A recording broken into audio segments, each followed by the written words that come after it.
अस्सलाम वालेकुम जी, मैं हूं फैसल अब्बास। 10 अगस्त का आगाज़ हो चुका है और गुज़िश्ता 24 घंटों के दौरान इमरान खान साहब की सेहत के हवाले से इंतहाई हंगामा खेज़ और तशवीशनाक खबरें सामने आ रही हैं। गुज़िश्ता 24 घंटों के दौरान क्या कुछ हुआ और फिर उसके बाद हंगामी तौर पर 2 हॉस्पिटल्स के साथ क्या वाकई रब्ता किया गया है और इस मुतल्लिक कुछ हमारे पास इनसाइड इन्फॉर्मेशन है कि इमरान खान को हंगामी तौर पर हस्पताल मुंतकिल करने से मुतल्लिक क्या कोई पेशरफ्त हो रही है, क्या कोई इन चीज़ों को प्रोसीड किया जा रहा है। और फिर उसके बाद आज के रोज़ इंतहाई यानी कि गुज़िश्ता रोज़ जो गुजर चुका है वो इंतहाई हंगामा खेज़ रहा। वज़ीर आला खैबर पख्तूनख्वा सुहेल खान अफरीदी जो कि इस वक्त तकरीबन गुज़िश्ता 4 से 5 दिनों के अंदर बैठे हैं खैबर पख्तूनख्वा हाउस इस्लामाबाद के अंदर और वो वहाँ पर सहाफ़ियों के साथ मुलाकातें कर रहे हैं। लेकिन जब से सदीक जान साहब ने ये खबर दी है कि जनाब इमरान खान साहब को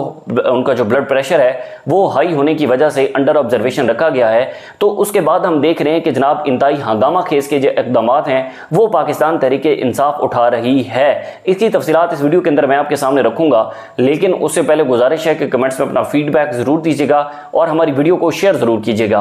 अब तक तकरीबन 24 घंटों से ज़्यादा टाइम गुजर चुका है कि जब से सदीक जान साहब और दीगर हमारे जो दोस्त हैं 3+ के वसीम मलिक साहब, रिजवान गजई साहब, असद चौधरी साहब, इन्होंने ये खबर दी है, उसके बाद अब तक सोशल मीडिया के ऊपर एक तूफ़ान बरपा है और तहरीक-ए-इंसाफ की क़यादत से पाकिस्तान तहरीक-ए-इंसाफ के वर्कर, पाकिस्तान का सोशल मीडिया एक ही सवाल कर रहा है कि अभी तक इमरान खान साहब को हॉस्पिटल मुंतकिल करने से मुतलिक और इमरान खान का ब्लड प्रेशर हाई होने से मुतलिक क्यों पार्टी इसके ऊपर खामोशी झाड़ कर बैठी है। तहरीक-ए-इंसाफ की क़यादत भी खामोश है और इमरान खान साहब की फैमिली जिसमें अलीमा खान साहबा जो कि हमेशा स्टेटमेंट देती हैं, हमेशा सामने आती रहती हैं, तो अलीमा खान भी इस मामले के ऊपर अभी तक खामोश हैं। लेकिन पहले मैं आपके पास इंफॉर्मेशन रख देता हूं आपके सामने। पहली चीज़ तो यह है कि जनाब खबर ये जब सामने आती है कि जी इमरान खान को अंडर ऑब्जर्वेशन रखा गया है अडयाला जेल की हॉस्पिटल में, तो उसके बाद अब इतलात मेरे पास ये हैं कि जनाब गुज़िश्ता रोज़ यानी कि अब डेट चेंज हो चुकी है, तो गुज़िश्ता रोज़ 2 हॉस्पिटल्स के साथ रब्ता किया गया है। इस्लामाबाद के 2 बड़े अस्पताल हैं, उन 2 बड़े अस्पतालों के साथ रब्ता किया गया है उनकी सिक्योरिटी चेक करने के लिए और फिर उसके बाद उनके यहाँ इमरान खान को अंडर ऑब्जर्वेशन रखने के लिए, इमरान खान साहब को अडयाला जेल से हॉस्पिटल मुंतकिल करने से मुतलिक 2 अस्पतालों से जो है वो रब्ता किया गया है और उन 2 अस्पतालों से सूरत हाल चेक की गई है, सिक्योरिटी की भी, मेडिकल कंडीशंस की भी, कि क्या वहाँ पर इमरान खान को किस हॉस्पिटल के अंदर शिफ्ट किया जा सकता है। अब मेरे पास इतलात ये हैं कि जनाब मैं नाम नहीं लेता, लेकिन उन दोनों में से एक अस्पताल ने कहा है कि जनाब हमारे पास ऐसी सूरत हाल सिक्योरिटी की नहीं है कि आप यहाँ पर जो है वो इमरान खान साहब को लेकर आएँ, उनको यहाँ पर रखें। तो हंगामी तौर पर रब्ता किया गया है 2 अस्पतालों के साथ। वो हम पहले देखते हैं कि इमरान खान को जब आंख का इशू था तो उस वक्त जो है वो अल-शिफा इंटरनेशनल हॉस्पिटल और उसके बाद अल-शिफा जो शिफा इंटरनेशनल जो कि अपना आई हॉस्पिटल है रावलपिंडी का, वहाँ पर भी मुंतकिल करने से मुतल्लिक खबरें चली। फिर उसके बाद सदीक जान साहब ने ब्लड प्रेशर से जब मुतल्लिक खबर दी तो उन्होंने कहा कि पिम्स हॉस्पिटल के अंदर लाया गया है। तो बहरहाल कोई भी बड़ा हॉस्पिटल हो सकता है और इससे मुतल्लिक इक़दाम हो रहे हैं, चीज़ें प्रोसीड हो रही हैं, ये मेरे पास इनसाइड इन्फॉर्मेशन है। इमरान खान साहब को अस्पताल मुंतकिल करने से मुतल्लिक जो चीज़ें हैं वो आहिस्ता आहिस्ता प्रोसीड हो रही हैं, लेकिन वो किस तनाजुर के अंदर होंगी कि अगर इस वक्त जो सोशल मीडिया के ऊपर एक माहौल बना हुआ है या आप कह लें कि जनाब एक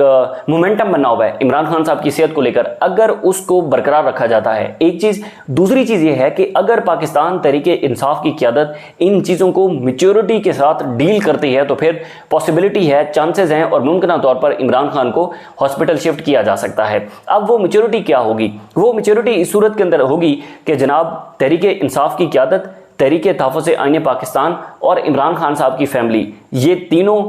इमरान खान साहब की सेहत को लेकर एक ही पेज पर होंगे, सेम पेज पर होंगे, एक ही स्टेटमेंट देंगे, एक ही पॉलिसी होगी, एक ही लाएअमल होगा। तो फिर जाकर हम कह सकते हैं कि जनाब चीज़ें कुछ कामयाबी की तरफ या कुछ जो है वो बेहतरी की तरफ प्रोसीड हों चीज़ें। और वो प्रोसीड किस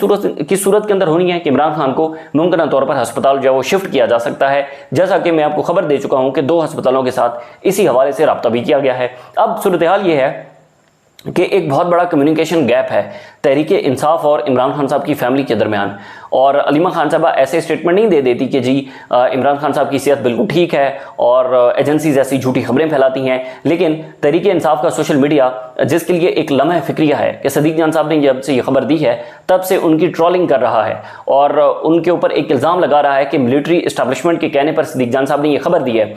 इवन कि उसी सोशल मीडिया को तहरीक इंसाफ की क़यादत से सवाल पूछना चाहिए, इमरान खान साहब की फैमिली से ये सवाल पूछना चाहिए कि जनाब अगर इमरान खान को शिफ्ट किया जाता है तो आप शिफ्ट किया गया है और उनका चेकअप हुआ है पिम्स हॉस्पिटल के अंदर, तो तहरीक इंसाफ की क़यादत को क्यों नहीं लूप के अंदर रखा गया, इमरान खान साहब की फैमिली को क्यों नहीं लूप के अंदर रखा गया, वो कैसे इस चीज़ से लाइन में हो सकते हैं। उनसे सवाल पूछने की बजाय सहाफ़ियों के पास सवाल हो रहे हैं कि आपके पास इंफॉर्मेशन कहाँ से आई है, आपको मिलिट्री इस्टेब्लिशमेंट ने प्रोपेगेंडे के तौर पर खबर दी है, जो कि इंतहाई अफसोसनाक और शर्मनाक तरीन है।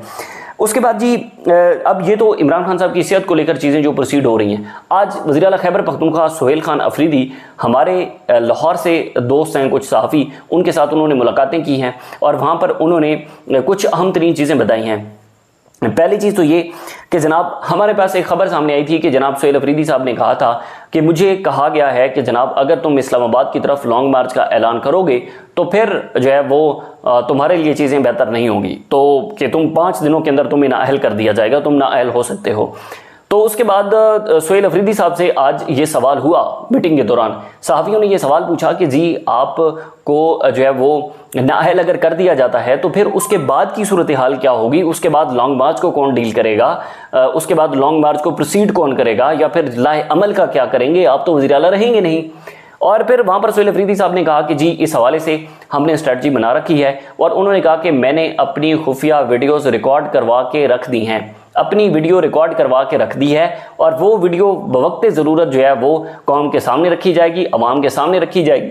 यानी कि सुहेल अफरीदी को भी अपने माइंड के अंदर ये चीज़ है कि हो सकता है कि वो जिस तरीके से उनको धमकी दी गई है तो वो नाअहल भी हो सकते हैं। अब उनसे एक सवाल ये भी हुआ कि जनाब आपको धमकी किसने लगाई है, तो हमारे दोस्त हैं शाकिर अमान साहब, उनके सवाल के अंदर उनके सवाल के जवाब में सुहेल अफरीदी साहब ने ये कहा कि जनाब सेक्टर कमांडर ने। तो ये कुछ चीज़ें हैं जो कि इंतहाई तशवीशनाक हैं। फिर और कुछ एंकर्स भी सुहेल अफरीदी साहब के साथ मिले हैं,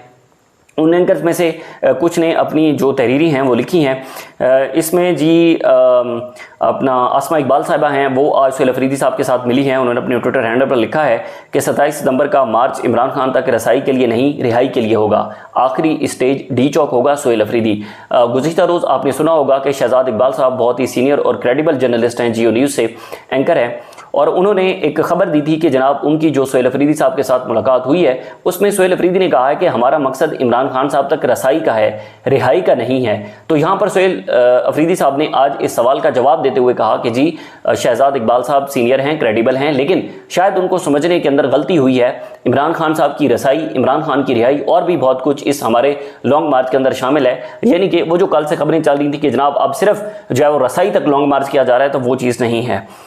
उसके बाद सुहेल अफरीदी ने कहा कि अब की बार वापसी नहीं होगी, एक लीडर के हाथ से झंडा गिरा तो दूसरा लीडर आगे आकर थाम लेगा। यानी कि लीडर के हाथ से झंडा छूटने वाली जो बात है वो ये है कि अगर सुहेल अफरीदी को नाअहल कर दिया जाता है तो इनके पास और कोई ऑप्शन मौजूद है।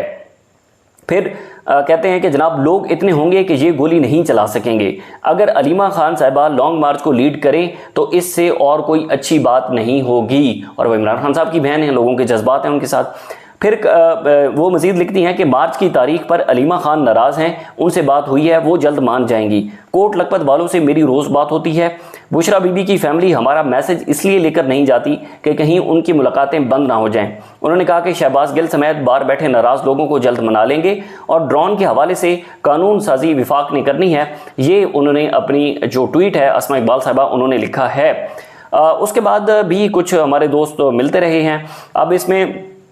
जीशान है, उन्होंने लिखा है कि जनाब वज़ीर आला KP सुहेल अफरीदी साहब से मेरा सवाल कि शहजाद इकबाल साहब को आपने कहा कि लॉन्ग मार्च का मकसद इमरान खान की रिहाई नहीं बल्कि रसाई होगा, तो उसके अंदर उन्होंने जवाब दिया। फिर उन्होंने कहा कि ये लॉन्ग मार्च एक मरतबा जब शुरू हो गया तो इसे फिर कंट्रोल करना या बंद करना सिर्फ इमरान खान साहब के हाथ में होगा, वो बोलेंगे तो ख़त्म होगा, वरना फिर भी हम बैठे रहेंगे। लॉन्ग मार्च में 20 लाख लोग शिरकत करेंगे। सुहेल अफरीदी ये कह रहे हैं कि जनाब अगर मैं लॉन्ग मार्च लेकर आ जाता हूं तो फिर लोगों की सूरत हाल ये होगी कि उन्होंने कहा कि जी मैं भी फिर लोगों को जो है वो कंट्रोल नहीं कर पाऊंगा। उसके बाद उन्होंने मजीद कहा कि जब तक खान का जेल से वीडियो पैगाम ना आया हम पीछे नहीं हटेंगे, चाहे ओहदा जाए या जान जाए, मैं नहीं होऊंगा तो मेरे बाद वाला अलम उठाएगा, फिर उसके बाद वाला, फिर उसके बाद वाला, इसकी बार वापसी नहीं होगी। ये सुहेल अफरीदी ने गुफ्तगू की है। उसके बाद जी हाँ, एक और इसके अंदर अपडेट है कि जनाब इमरान खान साहब की जो सेहत का मामला है उसके ऊपर पाकिस्तान तहरीक इंसाफ ने आज के रोज़ दिन पाकिस्तान तहरीक इंसाफ के मरकज़ी सेक्रेटरी जनाब सलमान रमराजा साहब ने 10 अगस्त बरोज़ पीर बवक्त दोपहर 2:05 पर खैबर पख्तूनख्वा हाउस के अंदर एक हंगामी जो है वो प्रेस कॉन्फ्रेंस भी तलब कर ली और वो वहाँ पर जो है वो प्रेस कॉन्फ्रेंस करेंगे। अब जाहिर है हर गुजरते घंटे के साथ इमरान खान साहब की सेहत के मामले को लेकर चीज़ें तब्दील हो रही हैं। लॉन्ग मार्च का ऐलान हो चुका है, तहरीक इंसाफ की एक मरतबा फिर पाकिस्तान की सियासत के अंदर मज़ामत के अंदर वापसी है। लेकिन अब ये सवाल वही है कि इस मज़ामत के अंदर और इस सियासत के अंदर जो तहरीक इंसाफ की वापसी है उसको तहरीक इंसाफ खुद किस तरीके से डील करती है और ख़ुद चीज़ें आगे लेकर किस मेजोरिटी के साथ चीज़ें आगे बढ़ी हैं। देखें, अल्टीमेटली होने तो मुज़ाकरात ही हैं। अल्टीमेटली कोई सुहेल अफरीदी के एहतजाज से सिस्टम ने गिर नहीं जाना, बल्कि इतना प्रेशर क्रिएट हो जाना है कि फिर हुकूमत को सरेंडर करना पड़ेगा, मुक्तदिरा को सरेंडर करना पड़ेगा और वो सुहेल अफरीदी के साथ बैठकर बातचीत करेंगे। वो चाहे इमरान खान तक रसाई हो, रिहाई हो या दीगर जो कानूनी मामलात हैं वो हों। अब इसके अंदर एक चीज़ ये है कि इस्लामाबाद हाई कोर्ट ने इमरान खान साहब की जो गैर कानूनी और बुशरा बीबी साहिबा की गैर कानूनी कैद तन्हाई है उससे मुतल्लिक जजमेंट रिजर्व कर रखी है। उसको आपको अपने माइंड के अंदर रखना चाहिए कि वो जो फैसला इस्लामाबाद हाई कोर्ट के अंदर महफूज है वो उसी फैसले के थ्रू भी कोई हल निकाला जा सकता है। इस सारे क्योस से निकलने के लिए, इस सारे प्रेशर से निकलने के लिए कि हो सकता है इस्लामाबाद हाई कोर्ट जो है वो ऑर्डर कर दे कि जी सलमान सफदर साहब जो हैं वो जाए और इमरान खान साहब से मुलाकात करके आ जाएं, या इमरान खान साहब की कोई एक बहन चली जाए और वो जाकर इमरान खान साहब के साथ मुलाकात कर लें और हाई कोर्ट ऑर्डर कर दे और वो बाहर आकर मीडिया से कोई बात भी ना करें और वो सिर्फ जो है वो इमरान खान की सेहत और उनकी खैरियत से मुतल्लिक दरियाफ्त करके उनसे मिलकर वापस आ जाएं। हो सकता है कोई ऐसा रास्ता भी इस सारी सूरत हाल के अंदर निकाला जा सके या निकल सके, या फैसले की सूरत के अंदर, हाई कोर्ट की सूरत के अंदर कोई ऐसा फैसला भी सामने आ सकता है। बहरहाल देखते हैं चीज़ें किस तरफ आगे बढ़ती हैं। मज़ीद जो भी तफसीलात होंगी आपके साथ शेयर करेंगे। इजाज़त दीजिए, अल्लाह हाफ़िज़।